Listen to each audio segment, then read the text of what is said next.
Muy buenas tardes a todos. Bueno, vamos a continuar con esta serie de talleres que nos toca prácticamente hasta finalizar el ciclo lectivo. Y lo primero que quiero decirles es que la licencia del Webex, que la maneja la universidad, venció y fue la responsable, este vencimiento, el responsable de las dificultades que tuvimos en la presentación del doctor Osela. No obstante eso, está filmada la clase con cada una de las partes, creo que tuvimos que salir 3 veces. Eso. Y espero que la puedan ver correctamente.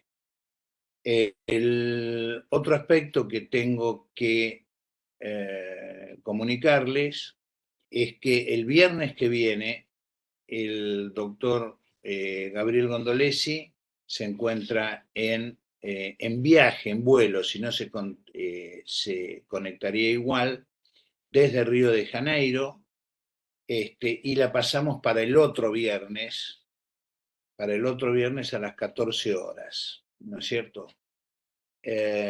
Así que el viernes que viene no vamos a tener presentación. En el día de hoy les voy a presentar a la doctora María Eugenia Garay, especialista en clínica médica, y al igual que la doctora Silvino Chusi, es magíster en neuroendocrino. Ayúdame, al nombre fácil. Psiconeuroinmunoendocrinología. Psiconeuroendocrinología. Muy bien. Que tiene un interesante vinculación con los trasplantes y que este tema,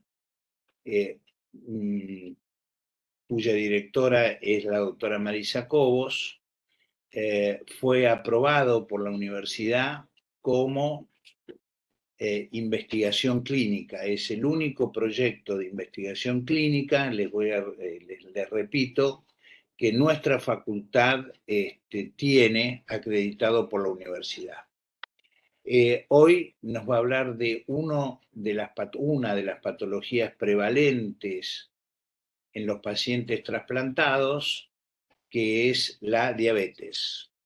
Y solamente les voy a decir que el 50% de los pacientes mayores de 50 años que son trasplantados, ¿no es cierto?, tienen diabetes.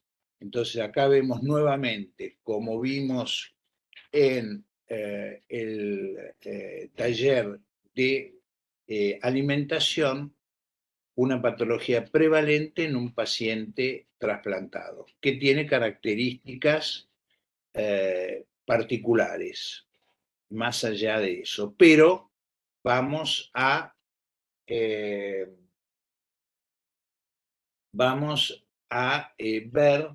en esta oportunidad, ya que la doctora hizo una actualización sobre el tema, porque han aparecido aspectos nuevos, sobre todo el tratamiento, los aspectos generales que podrán aplicarlos también a los pacientes no trasplantados. Eugenia, como todos los años, muchísimas gracias. Muchísimas gracias por la iniciativa de haber actualizado todo este tema. Y bueno, es tu clase. Bueno, muchas gracias. Yo acá les voy a compartir, para empezar, la presentación. Ustedes díganme si la ven bien. ¿Sí? Vamos a sacarla de acá. Bueno, la idea de esta actividad de taller es tratar de, a partir de un tema tan prevalente como es la diabetes, ¿sí?, en una población tan singular como es la población de pacientes trasplantados renales, perdón, me salió solo. Ponle pausa. Bien. Digamos, la idea es poder hablar un poquito de diabetes, aplicarla a los pacientes trasplantados renales, pero más que nada tratar de ejercitar lo que es la integración de conceptos y de conocimientos. Ustedes a lo largo de la trayectoria que llevan en la carrera de medicina, probablemente han visto diabetes en distintas materias, ¿sí? Principalmente en medicina interna,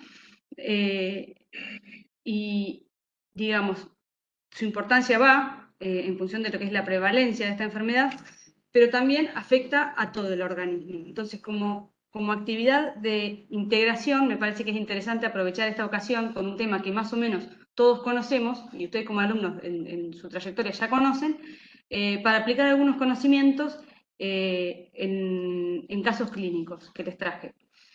La idea es comenzar con una introducción, a ver si puedo ponerlo bien acá, ¿sí? Una introducción y meternos un poco en el tema general que es la diabetes, ¿sí? Si ustedes tienen dudas o consultas de lo que yo voy conversando, me pueden interrumpir, ¿sí? Y lo vamos viendo, ¿sí? ¿Alguno quiere colaborar con la lectura de esto de esta primera plantilla que habla de los criterios diagnósticos? No sé si hay algún voluntario. Están todos tímidos. La idea es que puedan participar y sea una actividad dinámica, así les sirva más para el día a día. Elegí Arranco un alumno. Sí, elegí vos al azar. Bueno, Bianca, así lo primero que me aparece acá. Bianca Forlino, ¿estás ahí? Bueno, no sé si está. Vamos acá, ¿quién está? Ya está. Marco, que estaba ahí conectado, pobre, tenías todos los números, porque estabas ahí primero.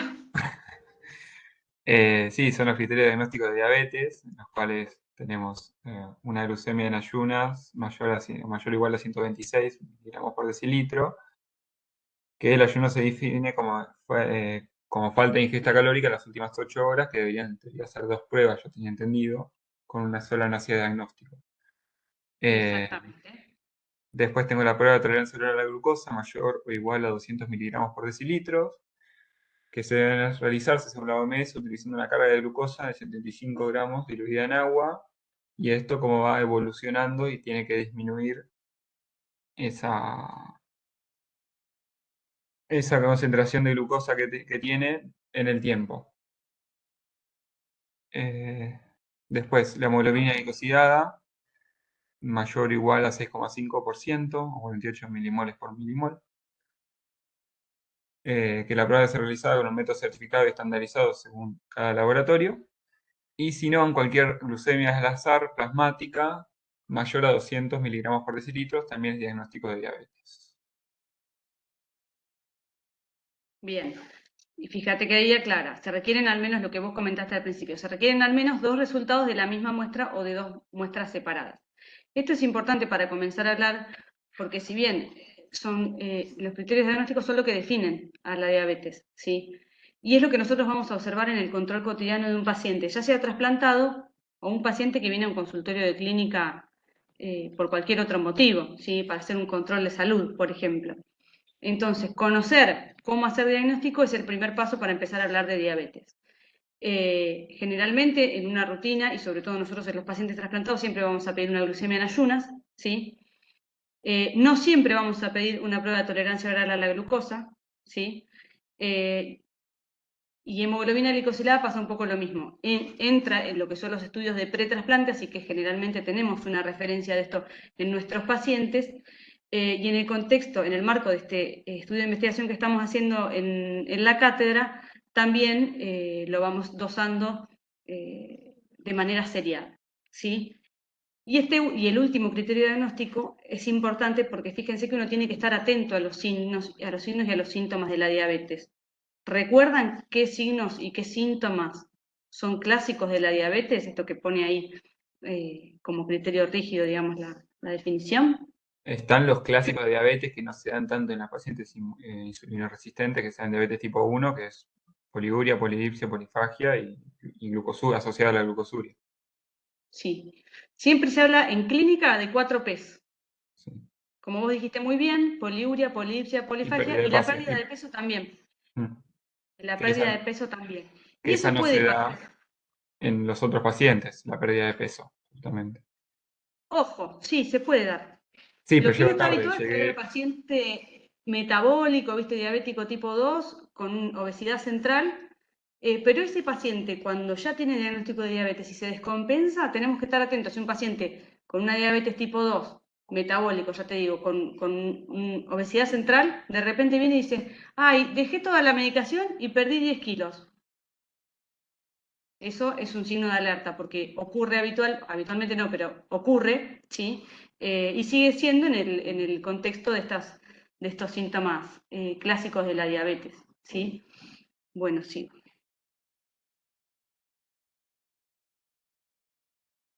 Clasificación de diabetes. ¿Hay algún otro que quiera leer? ¿Esté despierto? Martina Salas, Leo, a si ver, no.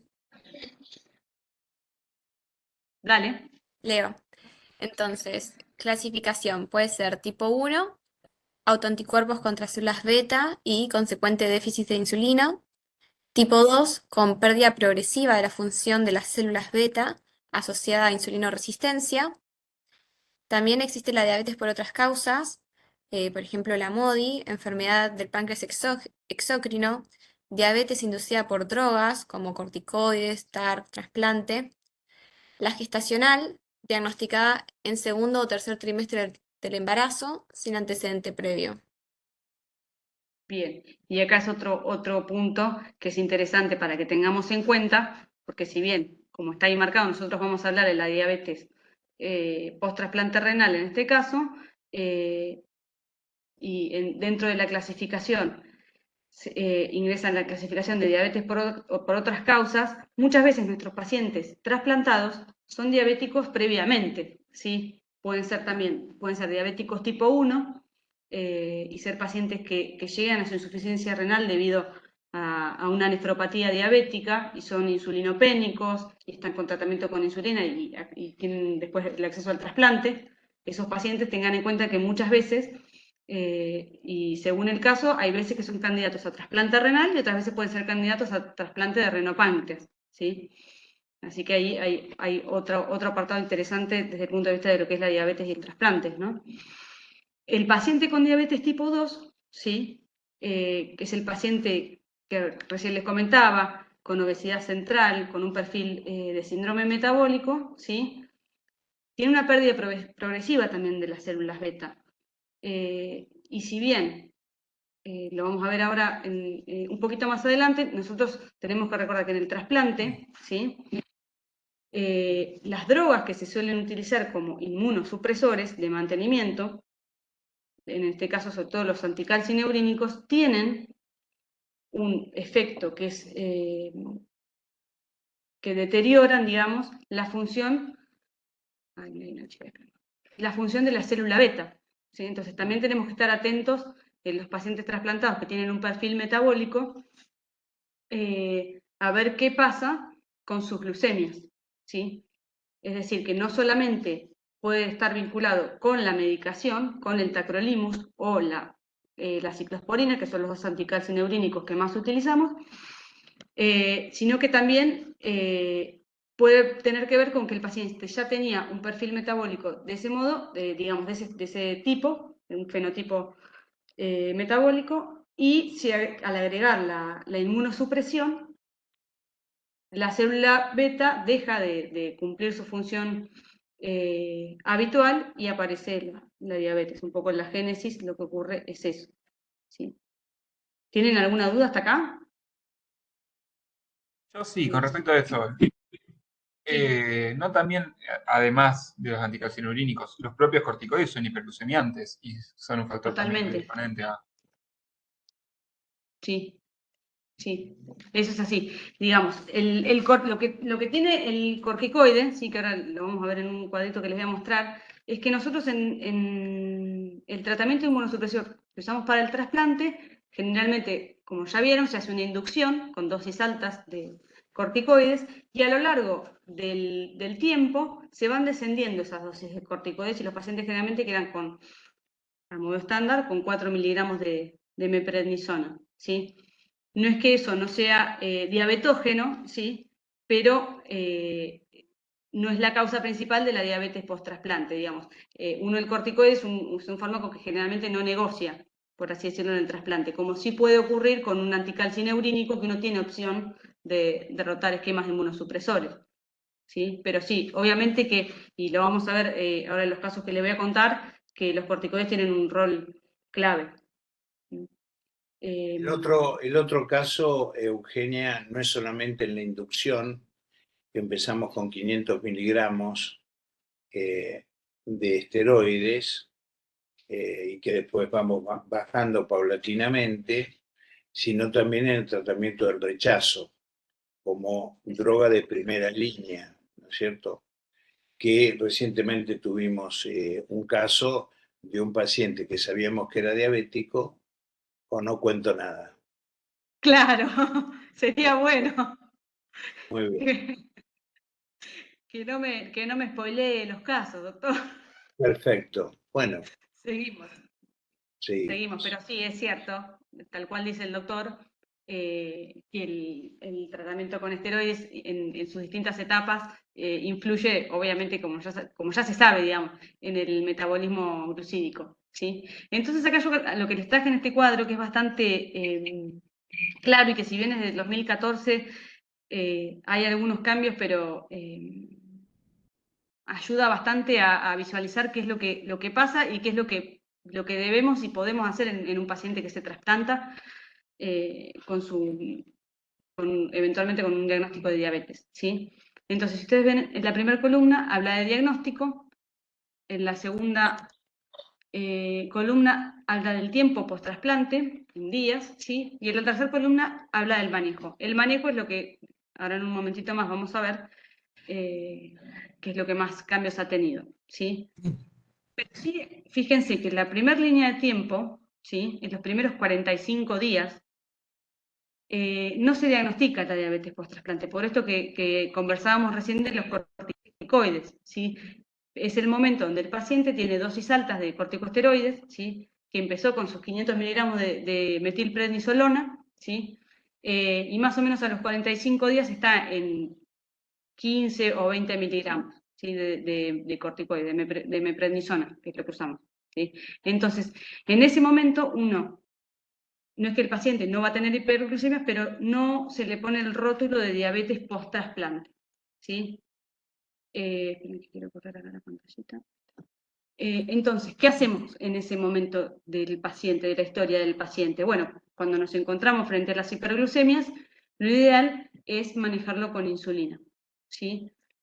Después de la semana se habla de que se pueden usar antidiabéticos orales, pero lo cierto es que el manejo más adecuado es con insulina porque es lo más fisiológico y en algún punto nos permite tener un mejor control metabólico, ya que evaluando cómo vienen los niveles de glucemia de los pacientes, podemos ir titulando qué tipo de insulina y qué cantidad de insulina requiere esa persona, ¿sí? ¿Tienen alguna duda de esto? No, vamos. Después de los 45 días del trasplante, ¿sí? Ahí es donde volvemos cuando hablábamos de los criterios diagnósticos, ¿sí? De qué pruebas podemos hacer para diagnosticar eventualmente una diabetes post-trasplante, ¿sí? Y en ese caso lo que usamos son la prueba de tolerancia oral a la glucosa, la glucemia en ayunas y la hemoglobina glicosilada. ¿Puedes Y decir? acá, ¿qué dice? Bueno, la hemoglobina glicosilada en realidad es bastante polémica en este sentido. ¿Por qué? Porque recuerden que la hemoglobina glicosilada, ¿sí? Es hemoglobina, valga la redundancia. Por ende, en el primer tiempo del trasplante van a notar que el paciente que viene de una enfermedad renal crónica, que muchas veces está suplementado con eritropoyetina, que tiene distintos factores que van a alterar sus niveles de hemoglobina, a la hora de interpretar esos resultados uno tiene que tener en cuenta eso, ¿sí? No es lo mismo la hemoglobina glicosilada en un paciente que tiene 8 de hemoglobina que de un paciente que tiene 13, ¿sí? Entonces, en realidad, el valor de la hemoglobina glicosilada a esa altura del trasplante puede ser utilizado, pero no es lo ideal, ¿sí?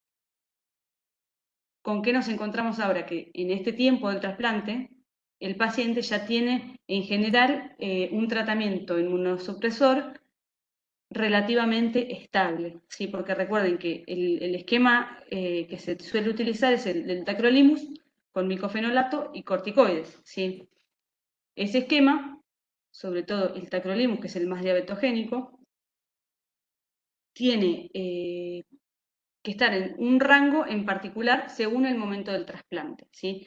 En los primeros meses, sobre todo en los primeros 6 meses del trasplante, el tacrolimus tiene que estar en un rango medianamente elevado, entre 8 y 12, ¿sí? Entonces el daño o la toxicidad de la célula beta es proporcional también a esa dosis, ¿sí?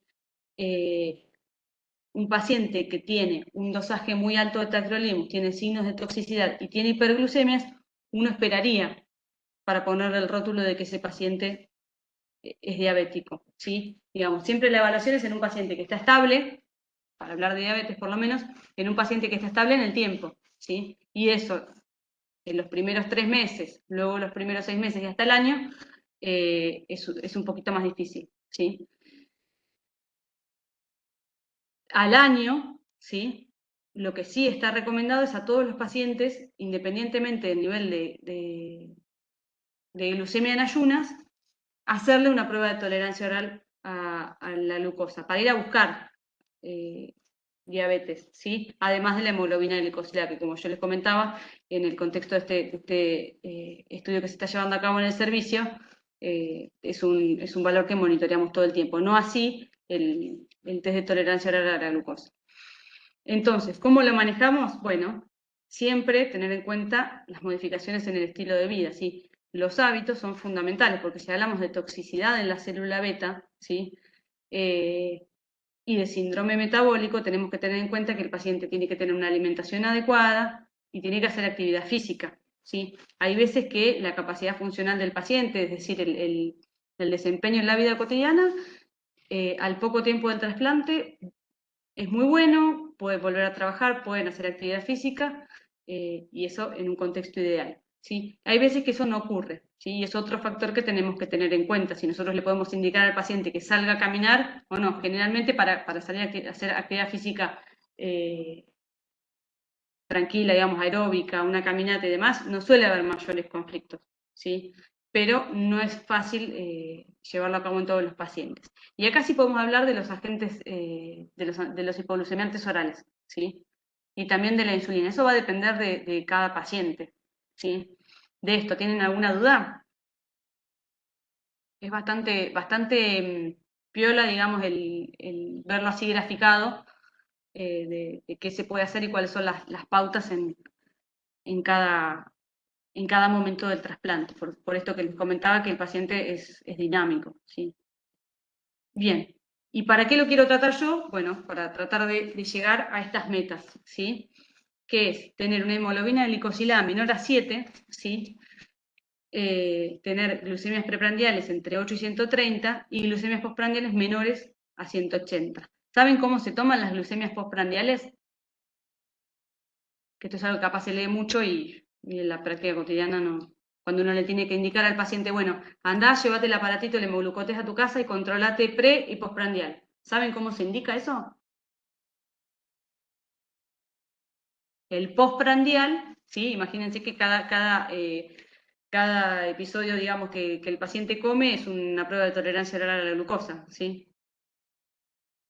Supónganse, no es así, pero bueno, es la ingesta de algo, ¿sí? Entonces, para ver las glucemias postprandiales tiene que ser por lo menos 2 horas de la última ingesta. ¿Por qué? Porque si el paciente almorzó y a la hora tiene una glucemia, es probable que esa glucemia pueda estar en torno al 180, 190, ¿sí? Pero a las 2 horas ya tendría que volver a ser menor a 180, ¿sí? Eso es importante a la hora de llevar a cabo las indicaciones, ver cómo explicárselo al paciente para poder cumplirlo, porque después vienen al consultorio, generalmente la mayoría de los pacientes que se controlan las glucemias tienen todo anotado y suelen ser bastante prolijos, y uno tiene que ver qué interpreta de esos valores que nos traen, ¿sí?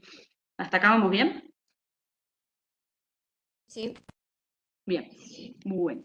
Seguimos entonces. La idea ahora es hablar de cuáles son las opciones terapéuticas para la diabetes post-trasplante, ¿sí?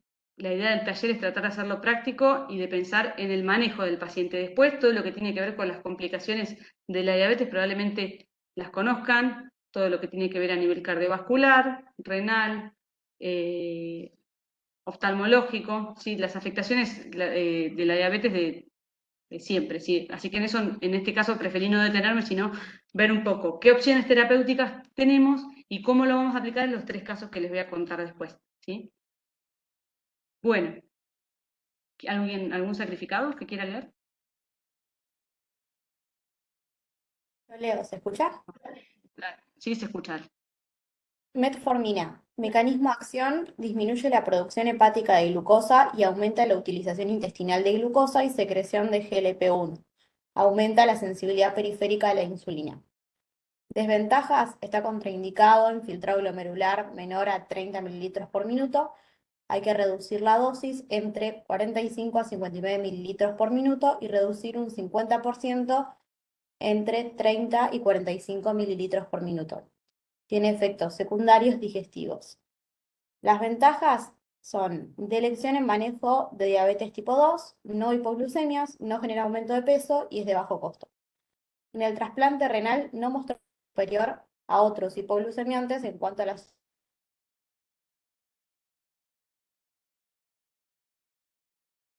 Se fue.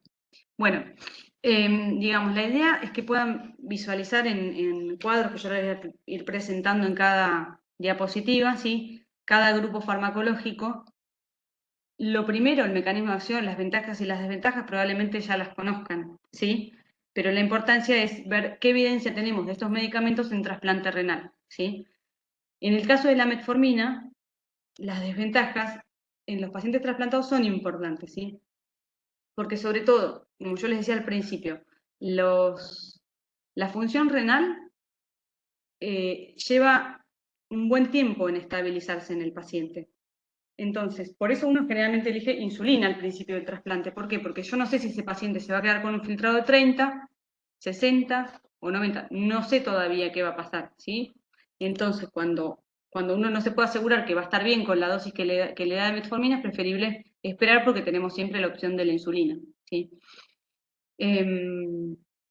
Así que, bueno, en el caso de metformina, siempre en diabetes tipo 2 va a ser de elección, ¿sí? En pacientes con síndrome metabólico, sobre todo, pero siempre teniendo en cuenta esto, ¿sí? Que si el filtrado es menor a 30, no se lo puede dar. Y si es entre 45, les diría entre 30 y 60, ¿sí? Hay que reducirlo, ¿sí? Acuérdense que la dosis estándar de metformina en diabetes es de 2 gramos por día, ¿sí? Generalmente se da 1 gramo con el almuerzo y 1 gramo con la cena. En estos pacientes lo vamos sondeando según la función renal que tengan y los beneficios que encontremos, porque yo acá las ventajas les puse, tiene bajo costo, es decir, que el paciente tiene garantizado el acceso a esta medicación en general, ¿sí? Y eso es una situación que tenemos que tener en cuenta siempre, ¿sí? Porque si uno indica un fármaco que es muy moderno, que tiene evidencia, pero que el paciente no tiene acceso, no nos sirve para nada, ¿sí? Bien. ¿Querés seguir, Laila? Con la sulfonilureas. No sé Sí, si... sigo. Dale. Sulfonilureas. Mecanismo de acción: estimula la secreción de insulina. Desventajas: genera hipoglucemias, ganancia de peso, hay que hacer ajuste de dosis de acuerdo a la función renal y tiene efectos nocivos sobre la célula beta. Las ventajas son que tiene rápido inicio de acción y también tiene bajo costo, y en el trasplante renal hay pocos estudios y los resultados son conflictivos. Bien, las sulfonilureas son medicamentos que siempre fueron muy utilizados en diabetes, que, digamos, cumplen su función de bajar la glucosa, pero tienen bastante frecuencia de hipoglucemia, sobre todo en insuficiencia renal, ¿sí? Entonces, ese es un dato que es importante. A la hora de medicar a un paciente, incluso aunque, ya les digo, tiene lo mismo que la metformina, es de bajo costo, es accesible para el paciente. Entonces, no es que no se usa porque tenga pocos estudios, sino que sí se usa, pero con precaución, ¿sí? Y uno siempre tiene que educar al diabetes y al paciente y explicarle qué ocurre cuando hay una hipoglucemia, cómo se va a sentir, ¿sí? ¿Alguno recuerda cómo se siente un paciente con una hipoglucemia? ¿Vio alguna vez un paciente con una hipoglucemia? Como para decir, bueno, ¿qué le explico? Que vas a sentir, primero se va a sentir débil, sin fuerza, se va a sentir frío, va a estar todo sudoroso, y que eso seguramente es una situación de hipoglucemia, que si no revierte esa situación puede llegar hasta una pérdida de conciencia, un desmayo, hasta puede llegar a ser la muerte. Es muy importante que sepa reconocerla para prevenir.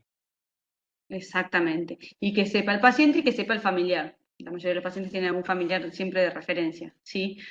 Y en ese caso, ¿qué hacen? Marco, ¿Qué le digo? Sí, ¿qué es más peligroso, la hiper o la hipoglucemia?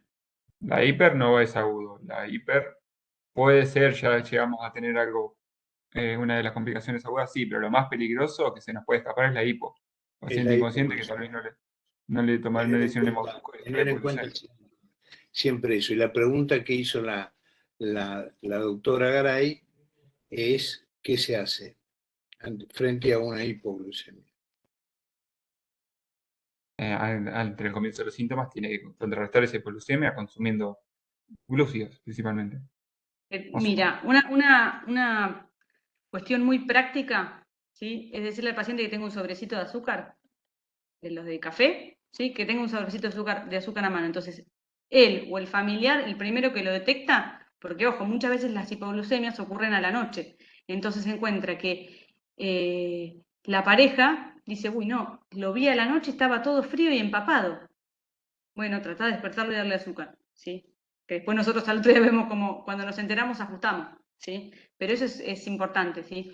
Y en ese contexto, tener una idea de las hipoglucemias que hace el paciente, si uno quiere ver, mejor dicho, para evaluar las hipoglucemias que el paciente puede tener y no son sintomáticas, ¿sí? Para eso uno tiene la hemoglobina glicosilada, ¿no? En un paciente estable. Siempre de hemoglobina glicosilada hablamos en pacientes estables, ¿sí? ¿Por qué? Porque si esa hemoglobina glicosilada, fíjense que la meta en trasplante es una hemoglobina glicosilada menor a 7. Y yo para hacer diagnóstico de diabetes, ¿qué necesito? ¿Qué hemoglobina glicosilada necesito? 6,5, ¿sí? Sí.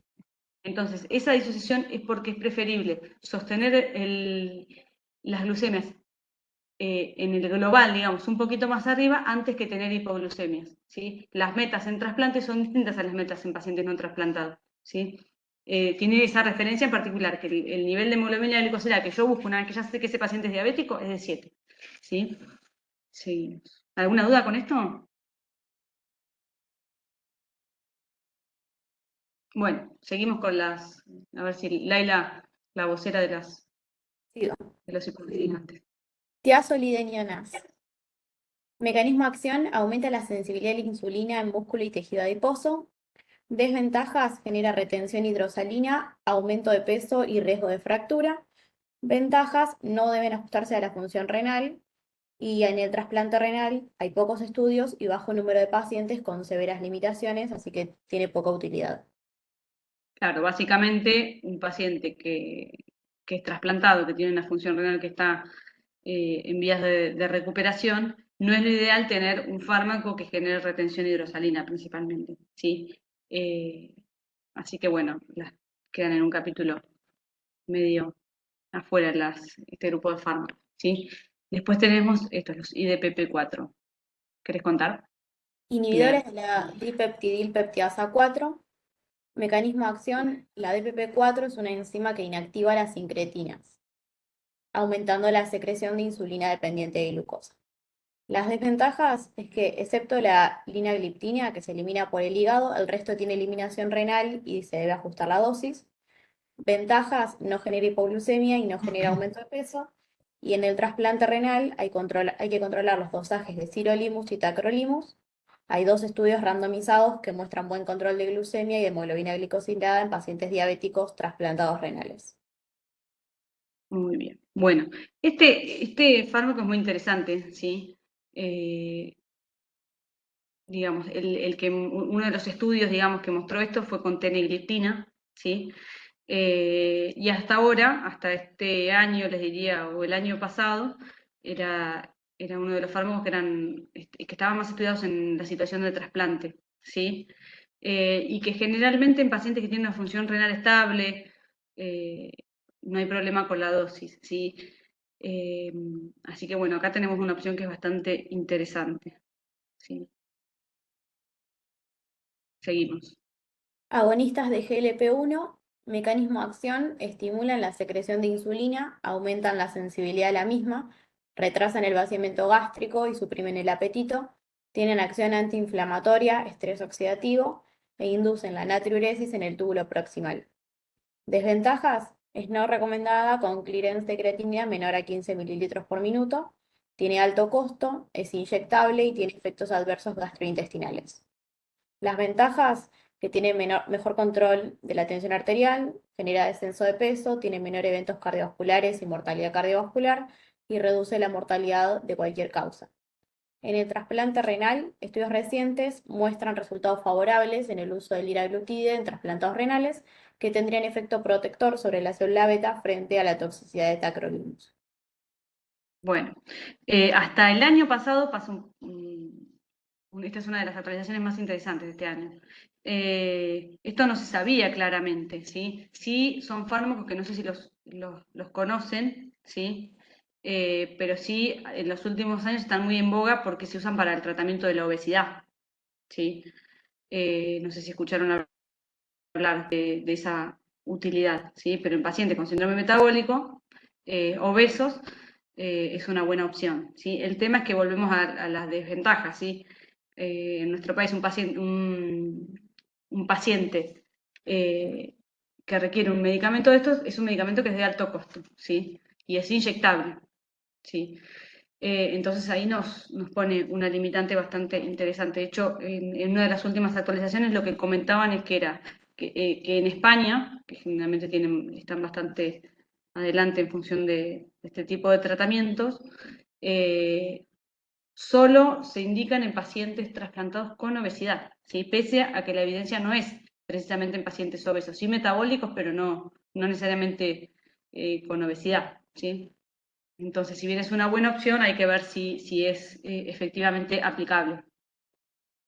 Y este es el último que tengo acá en la lista. A ver. Inhibidores del cotransportador sodio-glucosa tipo 2. Mecanismo de acción: aumentan la eliminación de glucosa en orina. Desventaja: no es recomendable con filtro glomerular menor a 30 mililitros por minuto. Pueden generar infección urinaria y genital, está en discusión.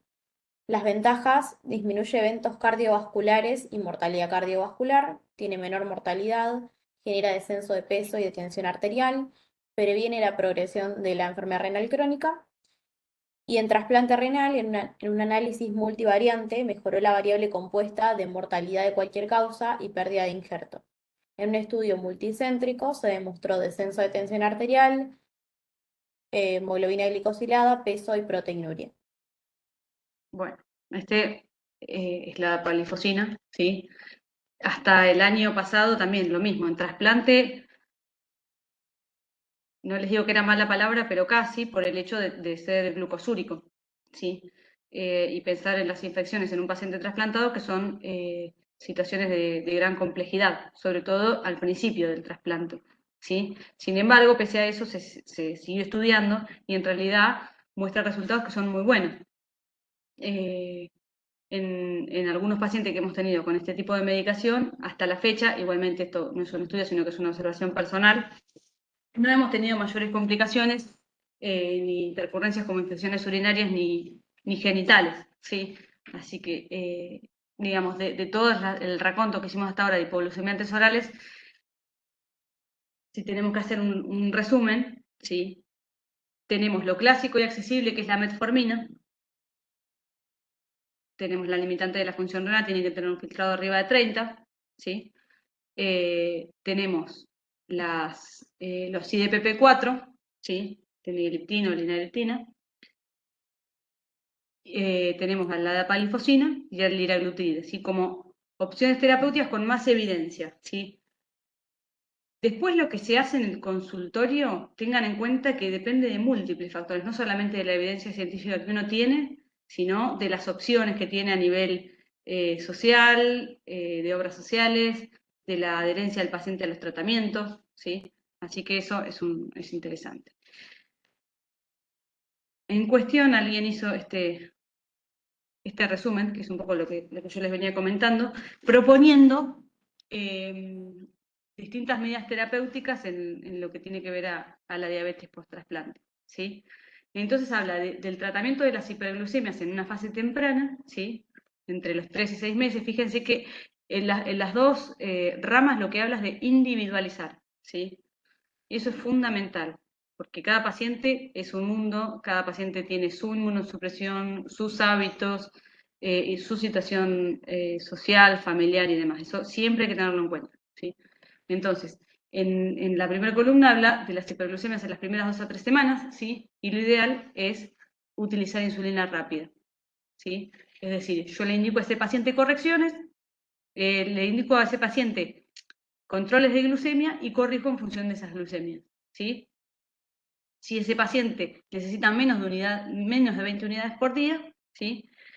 Y persiste la hiperglucemia, más allá de eso, y es un paciente que tiene sobrepeso, obesidad, lo que yo les comentaba recién, que se está usando en España, y tiene un riesgo cardiovascular elevado, puede optar por liraglutide, ¿sí? Si el control metabólico no es bueno, se puede asociar repalinida. Acá mucho no se usa, pero está ahí descrito, ¿sí? Y ahí valorar la insulinización del paciente. Siempre recuerden que la insulinización es un poquito más engorrosa para el paciente, ¿sí? Pero a nivel del control metabólico permite un manejo más artesanal y más individual de cada caso, ¿no? Si ese paciente que tenía hiperglucemia en las 2 o 3 primeras semanas empezó con insulina rápida y bajó a 20 unidades por día, ¿sí? Pero no tiene sobrepeso, no tiene riesgo cardiovascular elevado y no tiene obesidad, puedo empezar con los IDPP4, ¿sí? Si no tiene buen control metabólico, puedo pasar al liraglutide, ¿sí? Y si no tiene buen control metabólico, volvemos al esquema anterior, asociar repaglinida, ¿sí? O la insulinización. Si vemos la segunda etapa, ¿sí? En pacientes que tienen más de 3 a 6 meses, ¿sí? Es una etapa más estable de ese trasplante, evaluamos según el filtrado glomerular que tiene, ¿sí? Si tiene menos de 20, se puede usar el liraglutide, ¿sí? Si no tiene buen control metabólico, lo mismo, se asocia a repaglinida y se valora la insulinización. Si ese filtrado es entre 20 y 30, que es bastante frecuente que eso ocurra en los primeros meses del trasplante, ¿sí? Y ese paciente tiene un perfil de síndrome metabólico, si el paciente tiene entre 20 y 30, que es lo que yo les decía recién, que es lo que más ocurre en los primeros meses de trasplante, se puede empezar con dapaglifosina. Si no tiene buen control metabólico y además tiene riesgo cardiovascular y síndrome metabólico, liraglutide, ¿sí? Y volvemos a la misma parte de abajo. Si tiene mal control metabólico, repaglinida o insulinización, ¿sí? Y si el paciente entre los primeros 3 a 6 meses, ¿sí? Tiene más de 30 de filtrado, ahí empezamos con metformina y se le puede asociar dapaglifosina, ¿sí? Y vuelve después al mismo esquema si no tiene buen control metabólico. Fíjense que en términos generales, ¿sí? Siempre la última instancia, la que entre comillas nos puede llegar a garantizar un buen control metabólico, es la insulina, ¿sí? Bien. ¿Alguna duda hasta acá? Porque este gráfico se ve medio complejo, pero es aclarador. Por lo menos para mí. Bueno, vamos con los casos Una clínicos. pregunta. Dale.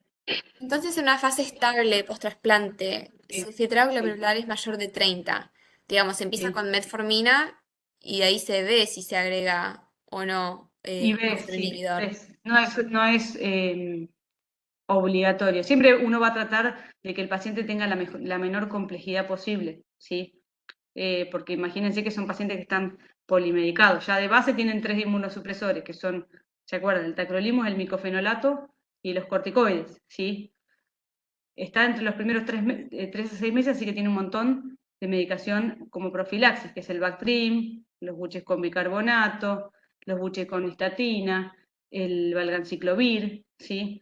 Entonces, si a eso uno puede tratar de bajarle lo más posible la complejidad, lo va a hacer. Así que sí, empezarías con metformina y si es necesario le agregás una palifosina, ¿sí? Ah, buenísimo. ¿Y por qué no sería, por ejemplo, ¿cómo se llama el fármaco que se le... La paglifosina. Ah, bueno, ¿y por El qué no se puede empezar ISG, con ese? ¿no? Claro, mi duda sería ¿Por por qué qué no vos? se puede reemplazar, por ejemplo, la metformina por ese o por qué, digamos, si en Y filtrados porque tenés la distintas. metformina es primera línea, por esto que yo te decía. Siempre vas a intentar con lo que sea de mejor acceso, sí, más fácil acceso para el paciente, ¿sí? Y que vos ya sabés que tiene una evidencia de miles de años de que la metformina es buen medicamento, digamos, para la diabetes, ¿sí? Uno ya sabe que con metformina, salvo raros casos, tendría que andar bien. Por eso es que uno empieza con metformina porque el filtrado lo permite, ¿sí? Y que en caso de avanzar, bueno, avanzás con una dapaglifosina. ¿Sí? Decime, Marco. No, a ver, me queda la duda respecto a eso y la evidencia clínica que ha demostrado en pacientes normales, en pacientes no trasplantados, Sí. con respecto a la metformina que sí demostraba mejoría o disminución de la morbimortalidad asociada a eventos cardiovasculares, microvasculares y macrovasculares, cosa que no lo hacían todos los demás y la metformina era la única que demostraba disminuir la presencia de eventos microvasculares. ¿Hay algún estudio parecido o se traspolan los mismos En estudios trasplante, al trasplante? no, en trasplante, que yo recuerde, no, la evidencia es todo lo que les comentaba hasta ahora, pero digamos, si el beneficio es el paciente no trasplantado, tendría que ser también en pacientes trasplantados, porque en realidad a lo que apunta es a bajar, digamos, la insulinoresistencia, así que tendrían que ser válidas las mismas evidencias científicas en ese sentido. Digamos, la- los factores que tenemos acá que modifican un poco la situación es la presencia de inmunosupresores que pueden ser tóxicos para la célula beta, como el tacrolimus o ciclosporina, ¿sí? Y el paciente no trasplantado que no tiene esos medicamentos. Pero en principio, si uno tiene que elegir, la metformina sigue siendo de primera línea. Fíjate que hay evidencias de medicamentos modernos y muy buenos y demás, pero en el paciente que se parece o que es lo más cercano a un paciente no trasplantado, que es un paciente estable en su trasplante con un buen filtrado glomerular, la primera línea sigue siendo la metformina. ¿Sí? Doctora Garay, Sí. a propósito de esta consulta que hicieron los chicos, coincido. Y para los chicos, en los pacientes diabéticos, lo que pasa es que la irrupción de las glifosinas, por ejemplo, o las glutides, liraglutides, semaglutides, etcétera, han generado un gran revuelo, sobre todo de la mano de los cardiólogos que le están indicando casi indiscriminadamente como una droga mágica por la Totalmente. reducción de la morbimortalidad cardiovascular, y los nefrólogos por la, digamos, el retraso en la progresión de la enfermedad renal crónica. Entonces hay como una gran efervescencia en el uso de estos medicamentos, bastante justificada porque ya hay resultados a más de 10 años al respecto. Ahora, lo que planteaban los chicos, ¿sí? ¿Por qué no empezar con dapaglifosina en lugar de metformina? Lo que sucede es que la dapaglifosina es un buen medicamento cardio y nefroprotector, por lo que dijimos recién, pero básicamente su mecanismo incluye uno de los mecanismos lesionales, disminuir uno de los mecanismos lesionales, que es la proteinuria. La metformina no tiene esa acción antiproteinúrica bien concreta que tiene la dapaglifosina, que incluso se ha llegado a usar en alguna glomerulopatía para reducir la proteinuria. Pero a su vez la dapaglifosina no es el mejor hipoglucemiante que la metformina. Entonces, en general, olvídense de los trasplantados, pero en general el paciente diabético suele, como dice la doctora Garay con mucho criterio, utilizarse en su gran mayoría combinadas metformina más dapaglifosina. Y la introducción, por ahí una alumna preguntaba en los pacientes trasplantados, ¿por qué no empezar con, o en qué momento asociar la dapaglifosina a la metformina? Bien, cuando aparece proteinuria.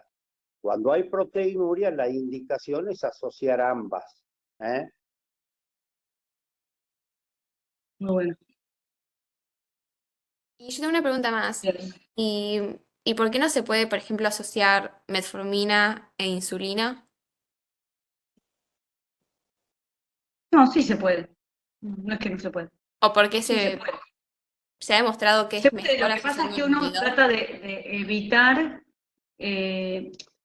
digamos, la insulina tiene un efecto que es más fisiológico, ¿sí? Sobre el control de las glucemias. Claro, por el lado del control de las glucemias. Claro, o sea, probablemente si yo insulinizo a todos los pacientes y los puedo controlar yo en el hospital, los voy a tener mucho mejor controlados que con cualquiera de estos métodos, ¿sí? Lo que pasa es que después uno, cuando traslada esto a la vida real, tiene que pensar en la adherencia, tiene que pensar en la evidencia que hay digamos, a largo plazo y demás.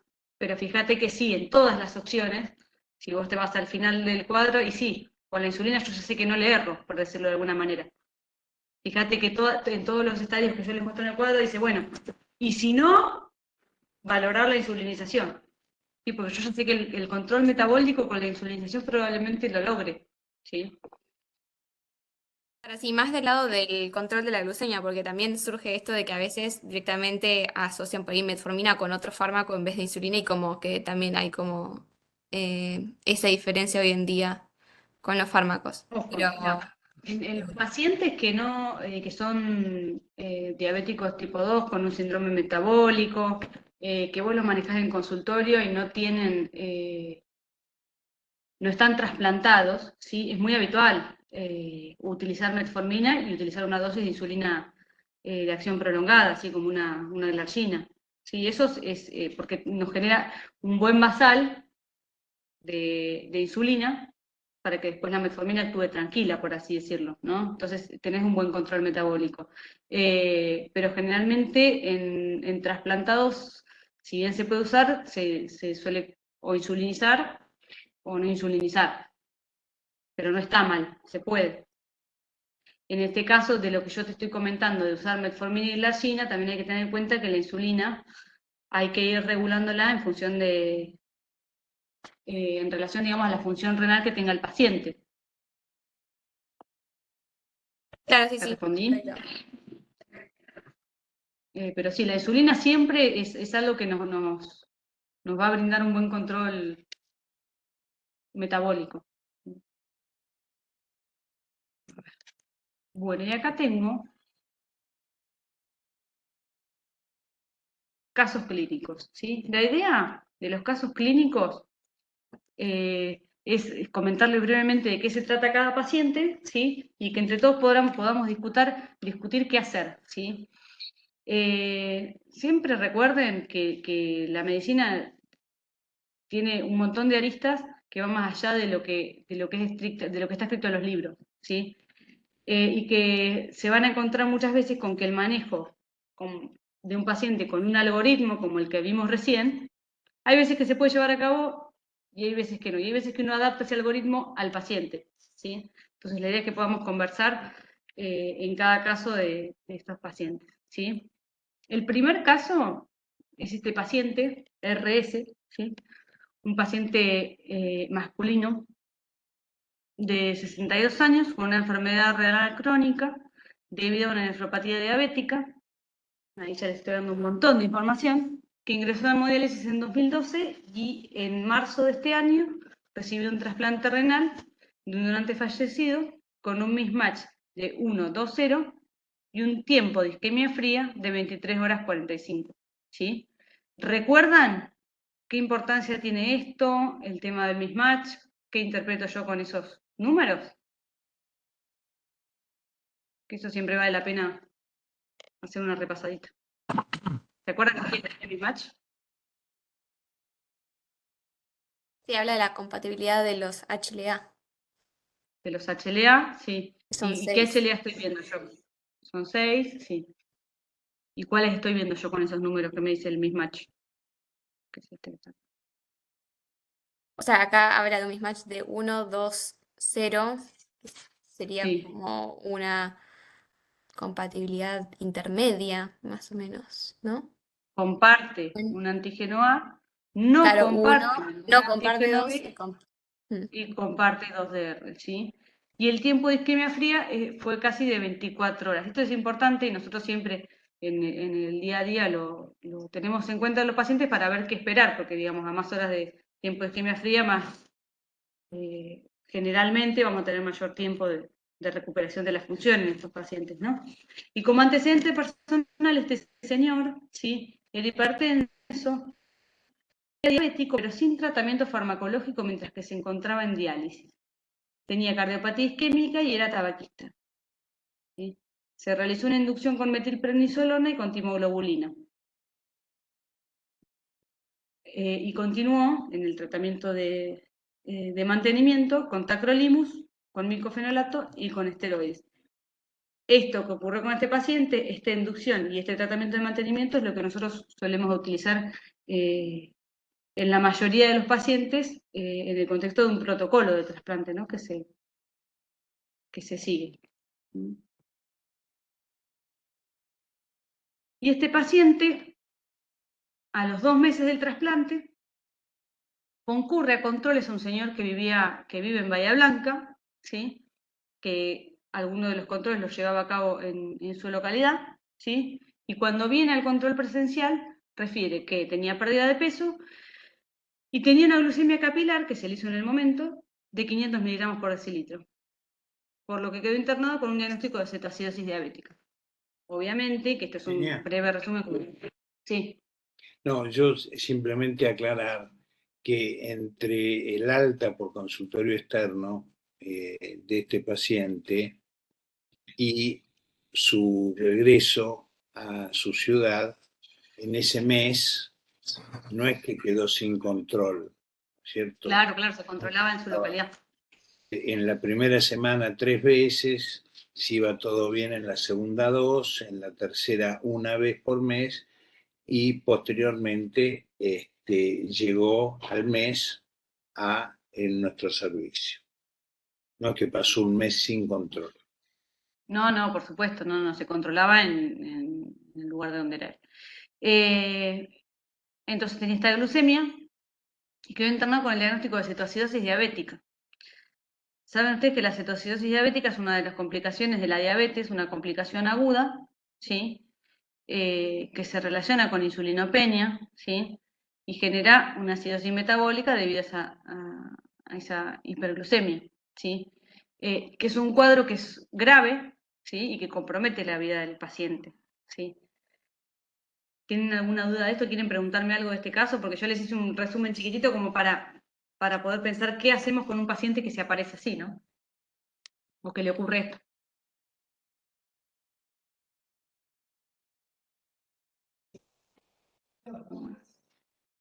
Les voy a mostrar ahora qué pasó con el otro.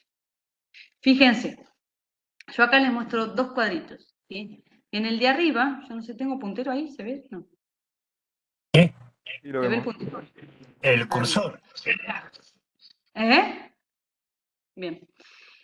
El primer control, tanto de la creatinina como de la glucemia, es pretrasplante, ¿sí?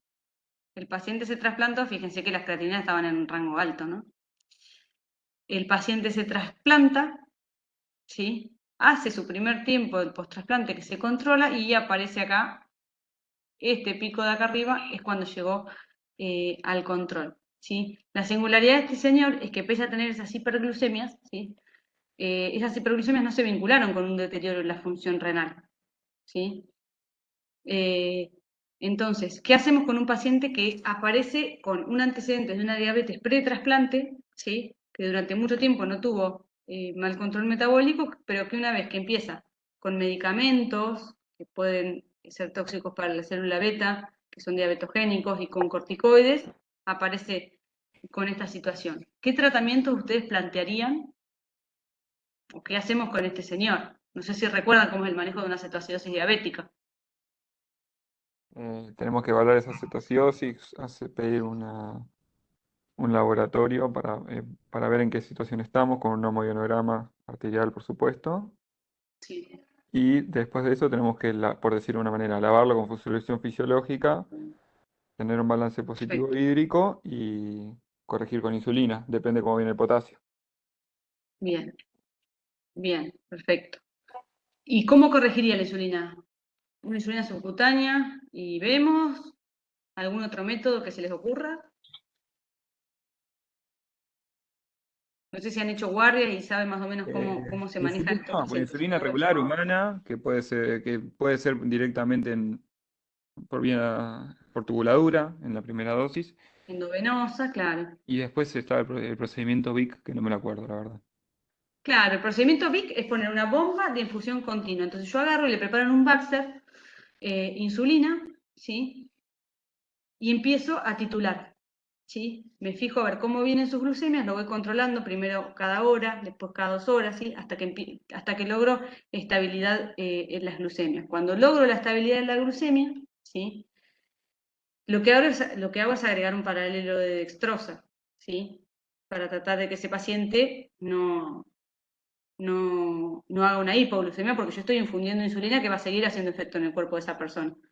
Y además tengo que controlar el potasio porque esa insulina va a bajar el potasio. Entonces muchas veces veo cómo está el potasio basal y yo ya sé que de ese basal va a bajar. En el caso de este señor es interesante ver la función renal que tiene, porque él tiene una función renal que ha sido muy buena. Fíjense que al momento de hacer esta cetoacidosis estaba más o menos en 2 de creatinina. Y de hecho ha ido bajando y ahora está en 1,4 más o menos, fíjense hasta altura del gráfico, ¿sí? Entonces, ¿por qué me importa a mí ver cómo está la función renal? Porque cuando un paciente tiene una insuficiencia renal aguda, ¿sí? Recuerden que muchas veces lo que encontramos es una hiperpotasemia, ¿sí? Y no es lo mismo el manejo del paciente que tiene una insuficiencia renal aguda y una cetoacidosis con hiponatremia que sin hiponatremia, ¿sí? Potasemia, perdón, con hiperpotasemia o sin hiperpotasemia. Además, recuerden que el hombre tiene una acidosis metabólica, ¿sí? La acidosis metabólica, si bien yo la voy a estar manejando con la bomba de insulina, ¿sí? Y con la hidratación y demás, yo tengo que tener en cuenta que si ese paciente tiene una acidosis metabólica, pero si tiene una creatinina de 5, ojo, que esa acidosis metabólica no tenga que ver con la insuficiencia renal, ¿sí? Entonces, de este caso me parece que lo más interesante es plantear, bueno, cómo un paciente puede venir con hiperglucemias, en este caso en una cetoacidosis diabética, y qué otros parámetros tengo que valorar yo, ¿sí? Para el manejo cotidiano. Entonces, conductas, bueno, un poco creo que ya se los dije y ya lo conversamos. Pero de este caso me parece interesante que se lleven eso, ¿sí? Que no solamente nos interesa ver cómo está la glucemia y cómo manejar lo metabólico, sino que tenemos que tener en cuenta que el paciente está recientemente trasplantado, ¿sí?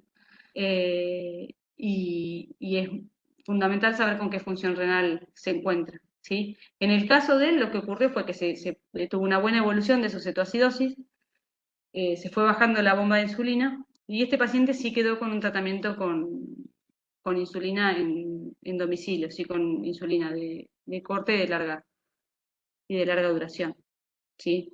¿Tienen idea de insulinización? ¿Alguna vez vieron algún paciente insulinizado?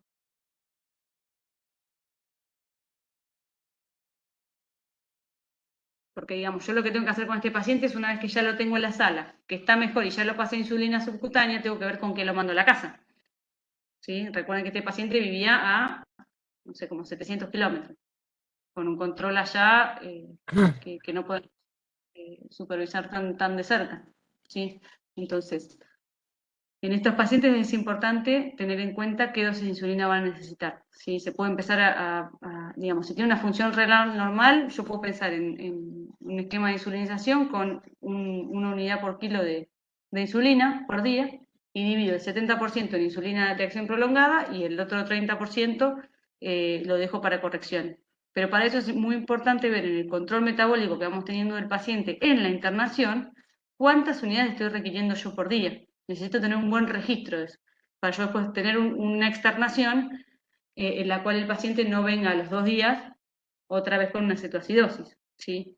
Y en esto, siempre recuerden que es muy importante, en este caso hay una parte del paciente que la hace un poquito más sencilla, que es el hecho de que ya había manejado insulina en otro momento de su vida, ¿sí? Pero es muy importante educar en diabetes, en el manejo de las insulinas, en la alimentación, ¿sí? Y en esos aspectos. En fin, este hombre hoy en día está muy bien, ¿sí? Y sigue insulinizado y con buen control metabólico y con buena función renal. ¿Alguna duda del RS? Vamos con otro. Interesante este hombre. A este caso le puse FZ. Esta señora, de 63 años, ¿sí? Tenía una enfermedad renal crónica debido a una nefroesclerosis hipertensiva. Ingresó en hemodiálisis en el año 2016 y en octubre del 2022 recibió un trasplante renal con un donante fallecido, con un mismatch 000 y un tiempo de isquemia fría de 14 horas. Ese mismatch, ¿qué les parece? ¿Les suena? Es un full house. Esto es un full house. Exactamente. Exactamente. Esto no es muy frecuente que ocurra y obviamente que se traduce en un beneficio para el paciente que recibe un órgano con esa compatibilidad. ¿Sí? ¿Quién dijo full house? ¿Marco? Sí, fui yo. Ah, bien. Escúchame, ¿y cómo me lo definís? Ahí. ¿Qué comparte? Tiene la compatibilidad de HLA completa, siendo los dos de cada alelo, siendo el A, el B y el DR compatibles. Exactamente. Bien. Y un tiempo de isquemia fría de 14 horas, que también es un muy buen tiempo. ¿Sí? En el caso de esta señora, tenía antecedentes de hipertensión y yo ahí les puse la sigla, glucemia alterada en ayunas. ¿Sí? Este antecedente es interesante para que uno pueda observar y entender un poco lo que va a pasar después con ella, ¿no? Estamos hablando de diabetes, así que ya sabemos un poco qué va a pasar, pero vamos a ver cómo se desarrolla la historia de ella. La inducción y el mantenimiento fue igual que según el protocolo del servicio de trasplante, con metilprednisolona y timoglobulina de inducción, con tacrolimus, micofenolato y esteroides el mantenimiento. ¿Sí? Eugenia, Sí.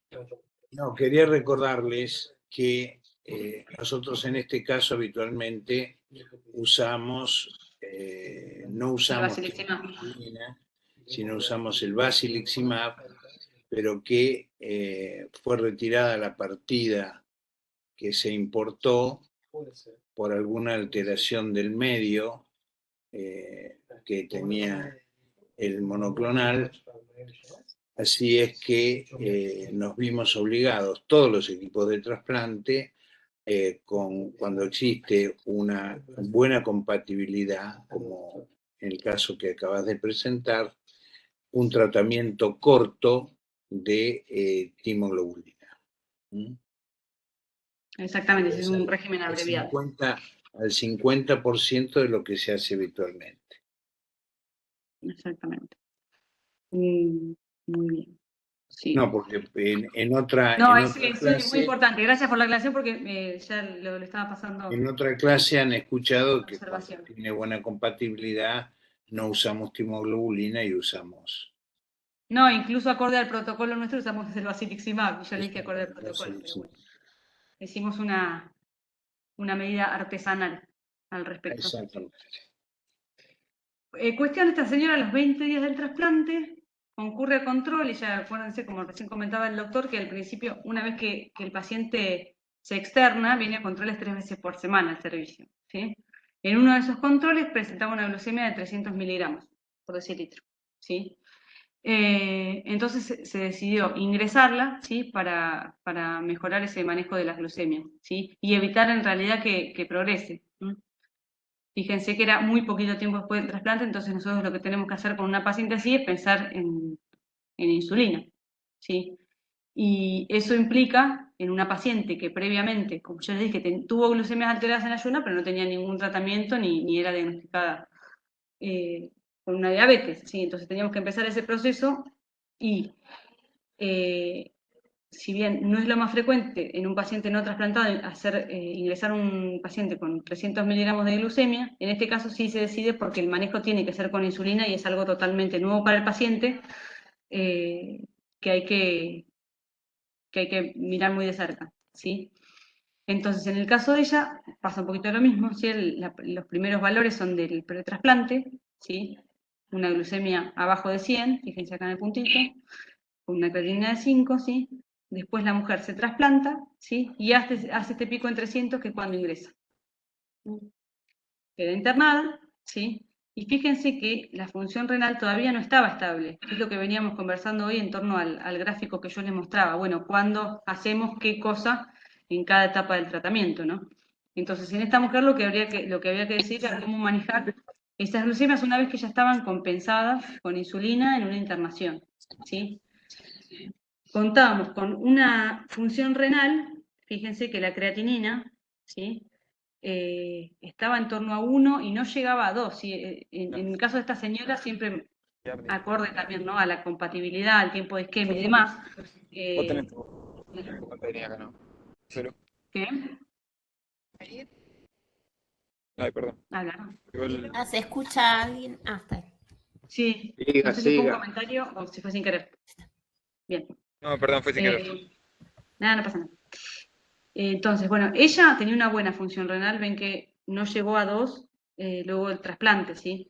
Más o menos manejaba un clearance en torno a 60, a 65, ¿sí? Entonces, en ese contexto, en ella, tenemos que pensar con qué plan terapéutico podemos seguir a futuro, ¿sí?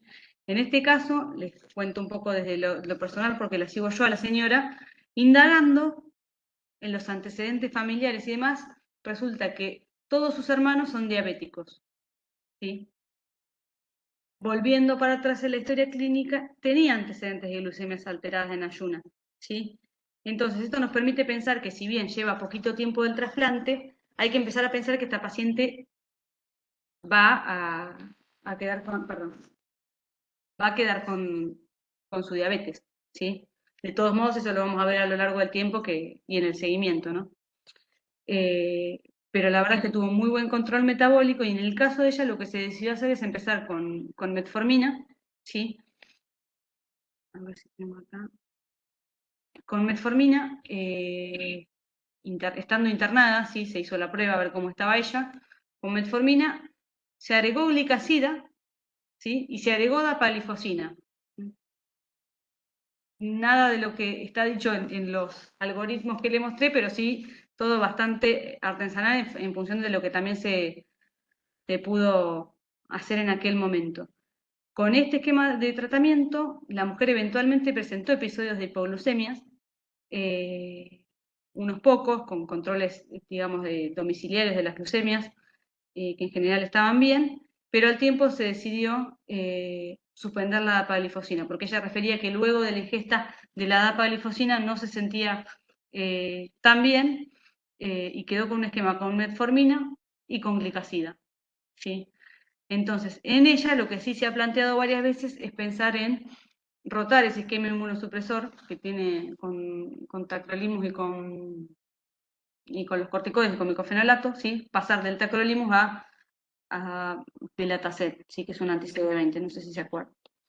Pero bueno, en el caso de ella ha logrado un muy buen control metabólico, es muy rigurosa con los controles, con la alimentación y demás, así que por ahora sigue con ese estatus. Lo que sí se plantea, después de revisar tanta evidencia del último tiempo, es en eventualmente volver a poner dapaglifosina en lugar de glicazida, ¿sí? Porque, digamos, este caso es interesante para plantear el qué hacer con la inmunosupresión. Si si vale la pena cambiarla o no en una paciente que ya tenía antecedentes de glucemia alterada en ayunas, que tiene antecedentes familiares de diabetes. Bueno, yo tengo que plantear si vale la pena abrirle la ventana al rechazo al cambiar en inmunosupresión o si continúo con un manejo con antidiabéticos orales, ¿sí?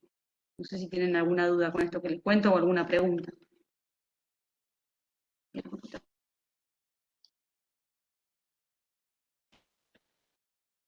Un poco también la idea es que vean algunos casos de la vida real, ¿no? Empezamos con la teoría, viendo a ver qué es lo que se debe hacer y después qué es lo que se hace y lo que se puede hacer, ¿no?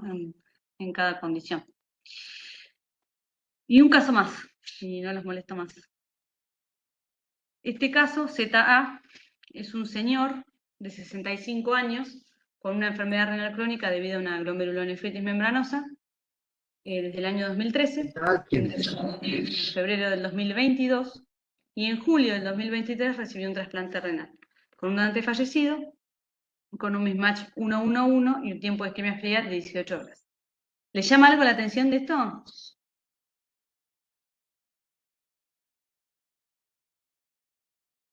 Fíjense que no es lo más frecuente que un paciente, digamos, de estas características haya pasado tan poquito tiempo.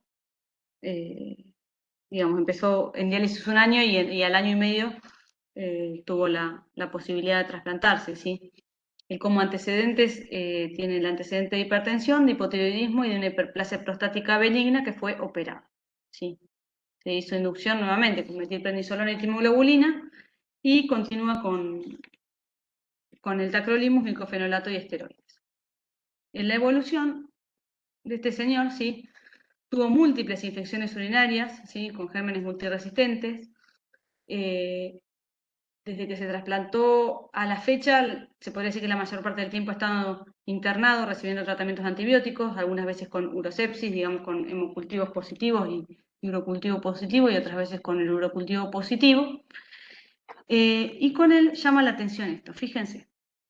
Si uno toma la glucemia, la primer creatinina, ¿sí?, este señor se trasplantó con una creatinina en torno a 4, ¿no? Estaba recién dializado, concurre al servicio y se trasplanta. Y después ha tenido un descenso muy lento de la creatinina. Fíjense que tenía picos, creatininas altas, después bajaba, después subía, y siempre todo esto en el contexto de infecciones urinarias recurrentes. El hombre, si lograba externarse un viernes, el lunes volvía nuevamente con una infección urinaria. Es decir, que ahí la estabilidad estaba lejos del paciente. Entonces se pensó en distintas situaciones, ¿sí? Entre ellas, a realizar una biopsia renal en busca de un rechazo agudo, ¿sí? Digamos, cuando uno se encuentra con una insuficiencia renal al principio del trasplante, ¿sí?, una de las opciones es pensar en el rechazo agudo, pero también pensar en la necrosis tubular aguda que puede haber al principio. Entonces uno le da tiempo al paciente, a la función renal que vaya acomodando, trata las infecciones urinarias para evitar que eso genere mayor deterioro en la función, ¿sí? Sin embargo, en este contexto de que la función renal no mejoraba, se decide biopsiarlo. Y cuando se biopsia, se encuentra más a esta altura, ¿sí?, ya les voy contando de qué se trata, un rechazo agudo de tipo celular, ¿sí? Como ustedes saben, cuando un paciente presenta un rechazo celular, lo que se hace es tratamiento con corticoides a altas dosis. Figúrense, una cosa así, que uno vuelve al principio, ¿sí? Vuelve a establecer una dosis de corticoides alta, generalmente se hace con metilprednisolona durante 7 días, y luego queda con dosis altas de corticoides por un periodo prolongado. Este paciente, en ese contexto, es que, además de repetir una infección urinaria, hace hiperglucemias, ¿sí? Acá destaco lo siguiente: en todo este tiempo, ¿sí?, el paciente estuvo prácticamente todo el tiempo internado, ¿sí? Momentos más, momentos menos, alguna semana en la casa, pero fíjense que es una historia de más o menos de 3 meses de evolución, con controles de glucemia que estaban bien pese a una función renal alterada, ¿sí? Y que incluso frente a la aparición de este rechazo, la función renal, la tendencia es a bajar, o sea que la respuesta al rechazo, uno podría decir que empezaría a verse. Sin embargo, aparece la complicación. Como hoy conversábamos, como factores, digamos, diabetogénicos, el uso de corticoides, que es lo que comentabas hoy vos, Marco, como interrogante, ¿sí? Este paciente, donde vuelve a recibir corticoides, empieza con hiperglucemias. Así que en este caso lo que se hizo fue, debido a una función renal regular, este señor tiene un clearance en torno a 20, 25 como mucho, ¿sí? Entonces ahí se plantearon opciones terapéuticas y en este caso lo que se planteó es empezar con un tratamiento con insulina. Y ahí está el paciente, se logró externar, ¿sí? También se tuvo que hacer toda la educación en el uso y el manejo de la insulina, las correcciones y demás. Así que la idea es ver este paciente cómo evoluciona en el tiempo que viene, porque esto ya les digo es muy reciente, de las últimas semanas, y ver qué pasa con ese control de glucemia. Nos podemos encontrar con dos escenarios, ¿sí? Que el paciente, una vez que descienda los corticoides, no sea más diabético y vuelva a glucemias normales o no. Para eso no tenemos más remedio que esperar y que seguirlo. Pero bueno, este caso me parece interesante porque es algo que ocurre con cierta frecuencia, los pacientes muchas veces rechazan y lo más importante es ponerle tratamiento, porque en este caso, por más de que haga hiperglucemia y sea un efecto no deseado, tiene tratamiento y con control generalmente anda bien. Así que bueno, no sé si les quedó alguna duda, si les hablé mucho. Yo quería hacer un comentario, si podés pasar la anterior, la otra. Ustedes vieron que, la anterior, ustedes vieron que en los dos casos, en los dos primeros casos, el tiempo de espera que tenían estos pacientes era muy prolongado. En cambio, la doctora les dijo que tenía el diagnóstico del año 2013, pero llevaba solamente un poquito más de un año en hemodiálisis, cuando estamos acostumbrados a trasplantar pacientes con no menos de 6 o 7, 8 años, 10 años, 12 años en hemodiálisis, con todo lo que eso implica, en especial a las comorbilidades.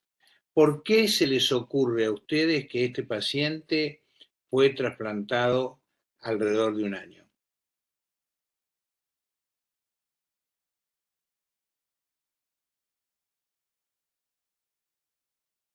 ¿Por qué?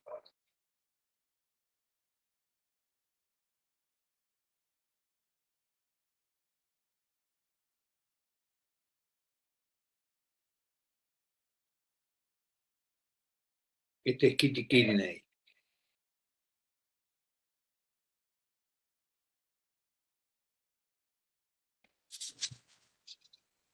O sea, ¿por qué motivos un paciente sube la lista de espera? Sería un poco.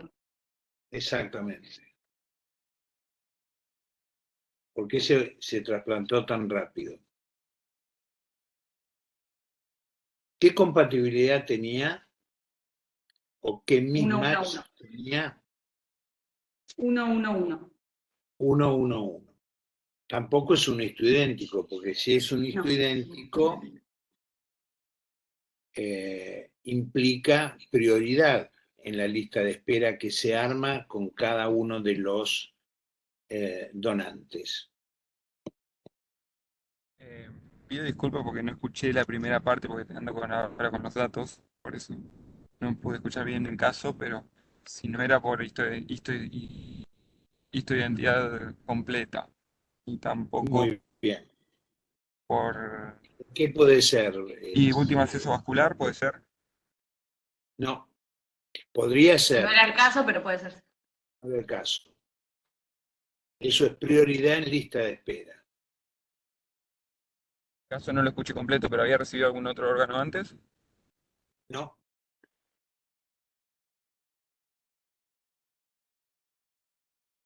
¿Tendrá alguna vinculación con el grupo sanguíneo?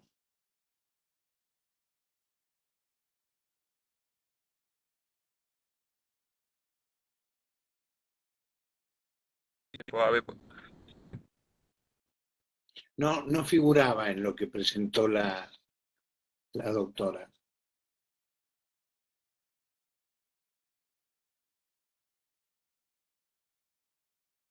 Bueno, este paciente era B positivo, por lo tanto, al ser B positivo puede recibir preferiblemente de el B, ¿cierto? Y la población del B en hemodiálisis es una población baja. O sea que la distribución entre los pacientes que son B, ¿no es cierto?, es escasa.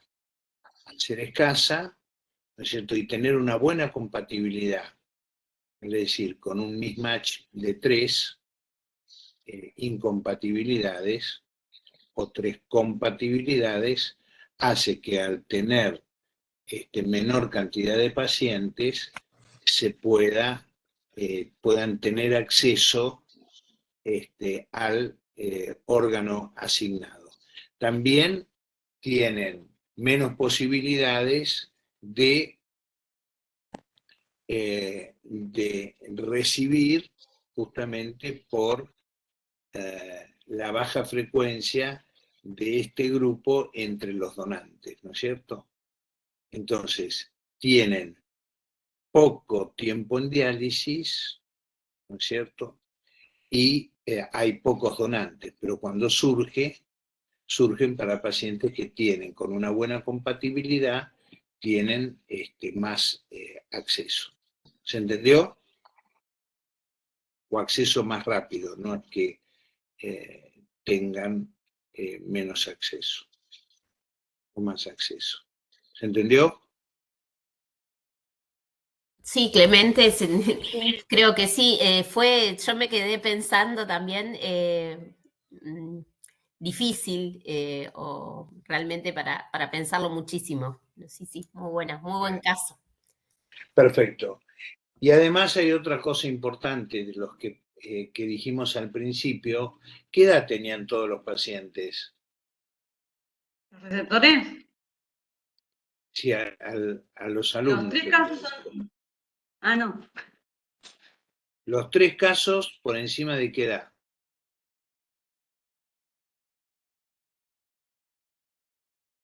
¿Recuerdan? Los 3 casos eran por encima de los 60 años.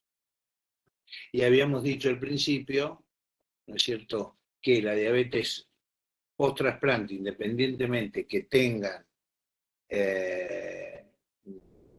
hayan sido diabéticos antes del ingreso a hemodiálisis, porque muchos de ellos pueden ser hasta insulinodependientes y cuando entran en hemodiálisis dejan el requerimiento de insulina. Habíamos dicho que el 50% de los trasplantes en pacientes mayores de 50 años se da. El doctor Tanús nos podrá explicar mejor que lo que podría hacer yo el hecho de que por qué los pacientes cuando ingresan a diálisis dejan de requerir ya sea los diabéticos estáticos orales o la insulina, la mayoría de ellos. Hola, en primer lugar, felicitaciones María Eugenia, porque muy linda y didáctica la clase y bien interesantes los casos y como dijo Clemente, muchas aristas para observar desde la procuración o mejor dicho la distribución. Han tenido una gran variedad, un paciente con 11 años de espera en diálisis, otro paciente con baja isquemia y full house, otro paciente con poco tiempo en diálisis o en lista de espera, a raíz de lo que acaba de explicar bien Clemente. Así que bien ilustrativos todos los casos y también todos los comentarios respecto a la inmunomodulación y la relación de las glicemias con los tratamientos inmunosupresores, tanto sea de mantenimiento como de rechazo. Así que muy bueno. En cuanto al requerimiento de insulina o de antidiabético cuando un paciente entra en diálisis, en primer lugar, si bien es cierto, no se estabiliza la función renal con la diálisis, pero sí, digamos, con los picos interdialíticos no alcanza para, digamos, no alcanza para empardar, permítanme la palabra, o para igualar el déficit metabólico que supone un predialítico, un paciente que anda con 5 o 6 de creatinina, que anda con 250, 300 de urea y que no tiene vía de eliminación. Entonces, la diálisis, entre otras cosas, lo que produce también es la mejoría del medio interno y la eliminación de determinados solutos, como por ejemplo la glucosa. Entonces, en general, se reduce notablemente el requerimiento de antidiabéticos o de insulina. No siempre y no toda la dosis, pero sí la reducción de la misma. Muy bien. Bueno, uno, doctora Garay, a las felicitaciones del doctor Tanús, una clase muy, muy, muy clara, con una iconografía muy buena, ¿no es cierto? Con unos gráficos simples, muy entendibles para todos y muy práctico para el manejo, independientemente del trasplante, de la diabetes en pacientes no trasplantados. Creo que ha sido un repaso espectacular de esta patología prevalente que se ha constituido, de acuerdo a la Organización Mundial de la Salud, como una epidemia y que no debemos olvidar, no en pacientes de esta edad, pero en pacientes más jóvenes, insulinodependientes, con mal manejo de la glucemia, la posibilidad de, incluso sin insuficiencia renal, ¿no es cierto?, de el trasplante aislado de páncreas, ¿no es cierto? Incluso ya se ha hecho el trasplante aislado de páncreas en pacientes que, adultos con diabetes tipo 2. Tipo 2. Como lo explicó en su momento el doctor Pablo Uva en su presentación, si la repasan, van a encontrar esa indicación. Felicitaciones porque todos hemos aprendido algo. Bueno, gracias. Una última observación o aclaración, Sí. o como le quieran llamar, que es importante recordar, ¿sí?, en estos pacientes y en todos los pacientes que manejemos con diabetes, tener en cuenta los hábitos, ¿sí?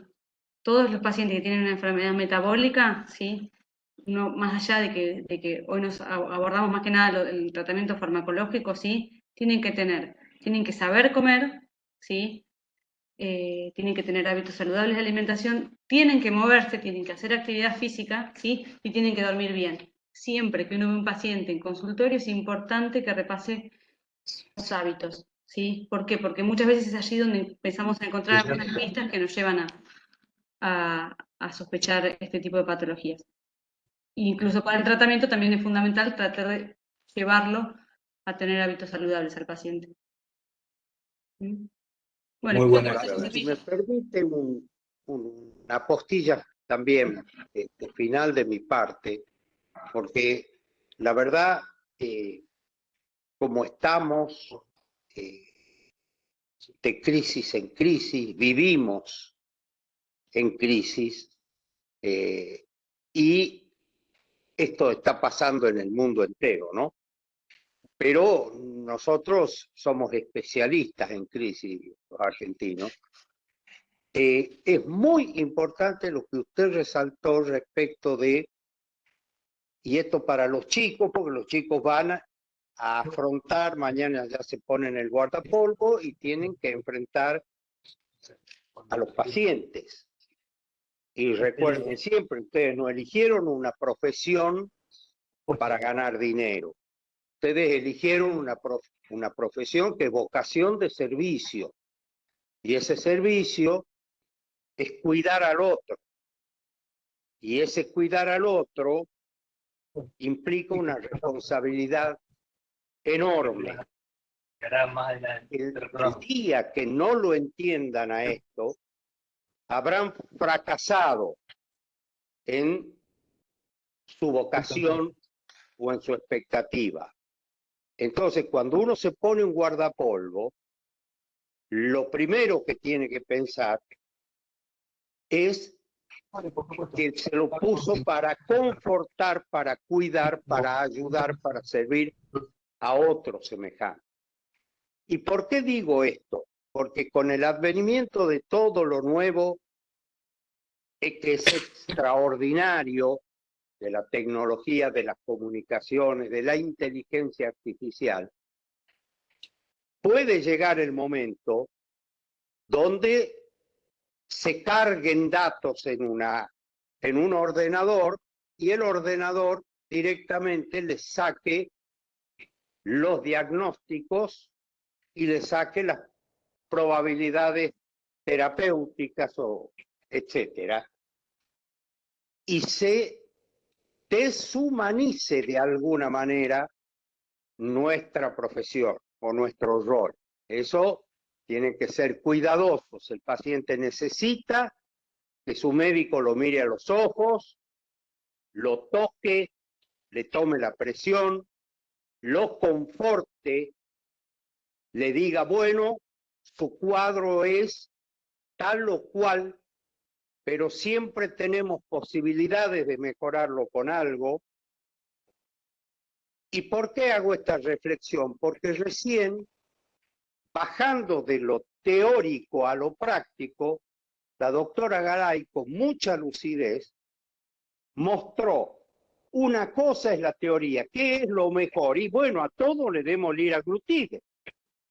De hecho, hay protocolos que se pararon al segundo año porque fue tan evidente el beneficio, por ejemplo, en esos protocolos para determinados pacientes de esta medicación, que hubo que suspenderlo porque ya se consideraba antiético no dárselo a los pacientes que estaban recibiendo placebo.